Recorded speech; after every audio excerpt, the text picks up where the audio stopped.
මේ සෝදලා පිරිසුදු කරගත් කකුලුව ටික මෙයාලව ඉස්සෙල්ලාම වතුරෙන් හොදලා ඊට පස්සේ ලුණු දාලා විනාඩි 5ක් තියලා ආපහු ලුණු දාලා තියලා ආය වතුරෙන් හොදලා අරගෙන තමයි තියෙන්නේ. ඒකට මම අරන් තියෙනවා තක්කාලි, අමු මිරිස්, රම්පේ කරපිංචා, ඉඟුරුයි සුදුලුණුයි තලාගෙන පුතා ගම්මිරිස් තලනවා.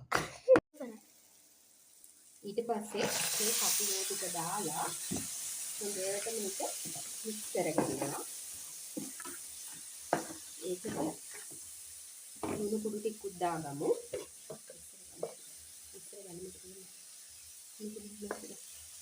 ලුණු කුඩු ස්වල්පයක් දාලා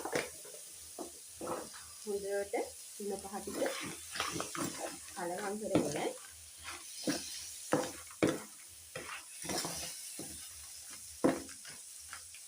තැම්බෙන්න වාජනයකින් වහලා තියෙනවා.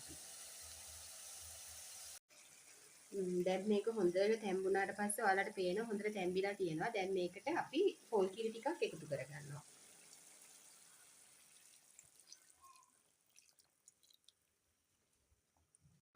ඔයාලට පේනවා නේද මේක හොඳට තැම්බිලා දැන් මේ හොඳට තැම්බිලා සුවඳ රස පාට සුවඳ ඔක්කොම තියෙනවා. දැන් අපි චුට්ටක් ලුණු බලමු කොහොමද කියලා.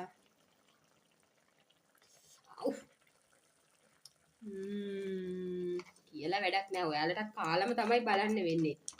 හරිම රසයි. කෙල නම් ගිලින්න එපා හොඳේ. ඔන්න දැන් හදලා ඉවරයි. ඔන්න බත් එක බෙදලා මගේ දුව කණ්ඩ තමා දැන් යන්නේ. ඕම් බලන්න කොහොමද කියලා.